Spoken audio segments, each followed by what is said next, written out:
Adieu. Adieu, mon garçon. Ah oui, c'est ça. Allez, adieu. Oui. Adieu. Bien des choses à ta mère. C'est du bonheur. Non. Oui, non, mais enfin, quand je dis bien des choses, pas trop. L'exagération ne sert à rien. Un peu de choses à ta mère. Oh. Il veut. Et on voit là un qui voulait me soutirer de l'argent. Pour des dettes. Je vous demande un peu. Ah. Bon, on est oncle, hein, n'est-ce pas? On a certaines obligations. Je l'ai amené à ma caisse. J'ai étalé beaucoup d'argent devant lui. J'ai dit, voilà, si tu es économe, tu pourras en avoir un jour autant que ça. J'ai le tour serré. Je lui ai donné un bon conseil. Faut bien faire quelque chose pour cette veuve. Elle n'était pas contente. Alors j'ai dit, écoute. Si je te fuse de l'argent, tu te fâches et nous nous brouillons. Si je t'en prête, bah tu me le rendras pas et nous nous brouillons également. Eh bah j'aime mieux avant qu'après. Ça l'a cloué. Non. Et si, ça. Vous voulez être riche? Oui. Ah oui. Vous voulez être riche? Oui. Soyez économe. J'étais toute ma vie, moi. Aussi, aujourd'hui, j'ai une grosse fortune, je suis très heureux, je me refuse tout. Et quand je mourrai, j'aurai beaucoup d'argent. C'est pas l'idéal, ça? Et par exemple, il n'y a pas de petites économies. Hein. Ah si, quand j'ai une course à faire, j'y vais toujours à pied, moi. Alors quand je suis pressé, le premier omnibus qui passe, je ne le prends pas. Seulement je cours derrière. J'arrive aussi vite, ça ne me coûte pas un radis. Voilà la fortune. Vous savez, quand je me suis marié, ça s'est fait au moyen d'un journal que mon concierge m'avait prêté. Je lis, une femme riche cherche un époux. J'ai dit, voilà mon affaire. Je vais voir la femme, elle était borgneux. Non mais j'ai été enchanté. Je me suis dit, si elle n'a qu'un œil, c'est qu'elle doit être économe. Bon, pas du tout. Elle m'a déjà donné 10 canins. C'est comme ça qu'elle comprend l'économie. Ce côté qu'ils sont tous borgnés, comme elle.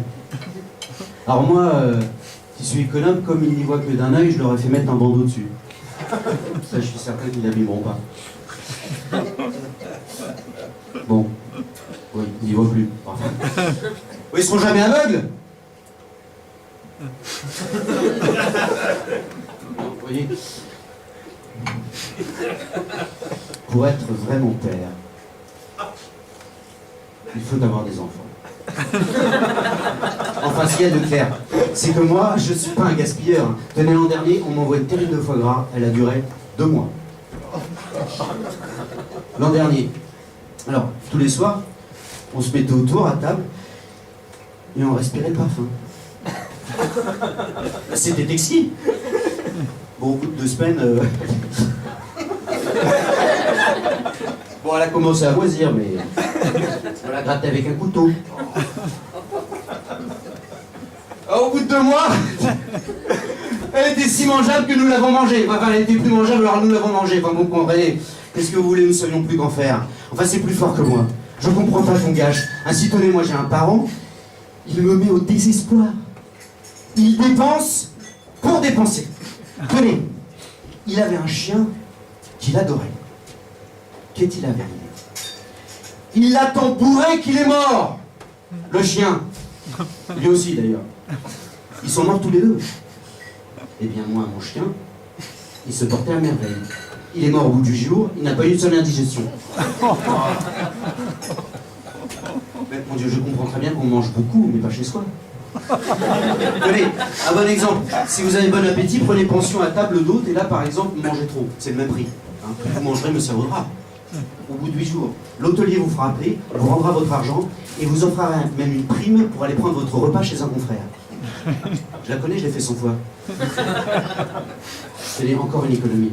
Messieurs, quand vos souliers sont crottés, vous payez 6 sous en commissionnaire, n'est-ce pas? Gogo. Moi j'attends. Quand je vois un gogo comme vous qui fait cirer, je fous mon clacodier du sien.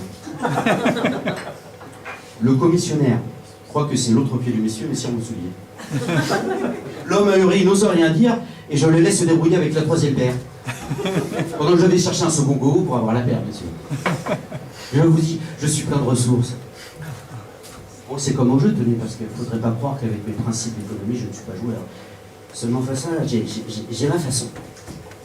Quand je vois des gens qui jouent, n'est-ce pas, je me mets derrière eux et je parie en moi-même. Je me dis, tiens, voilà un coup que j'aurais bien joué. Et je parie des sommes énormes, hein. Et alors quand je perds, je gagne. Je gagne l'argent que je ne perds pas. Et j'ai les mêmes émotions que le joueur, hein, seulement à l'envers, voilà. Tenez, encore une économie. Une chose qui coûte très cher, ce sont les appartements. Eh bien moi, j'ai trouvé un remède. Aux prochaines élections, je me fais élire député. Je donne congé à mon propriétaire et je m'installe en chemin de fer. Trajet gratuit sur toutes les lignes. Vous voyez d'ici l'économie?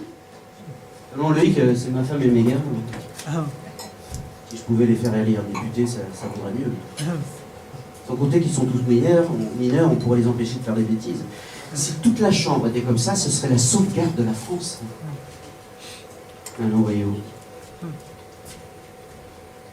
Ah, si je m'écoutais, je fonderais un cours d'économie sociale et politique. Et bientôt dans le monde, il n'y aurait plus que des riches. Plus un seul pauvre. J'apprendrai à tirer de l'argent de tout. À épargner tout. On n'épouserait plus que des femmes très riches et l'on n'aurait jamais d'enfants. Ce serait la sauvegarde de la France pour les générations à venir.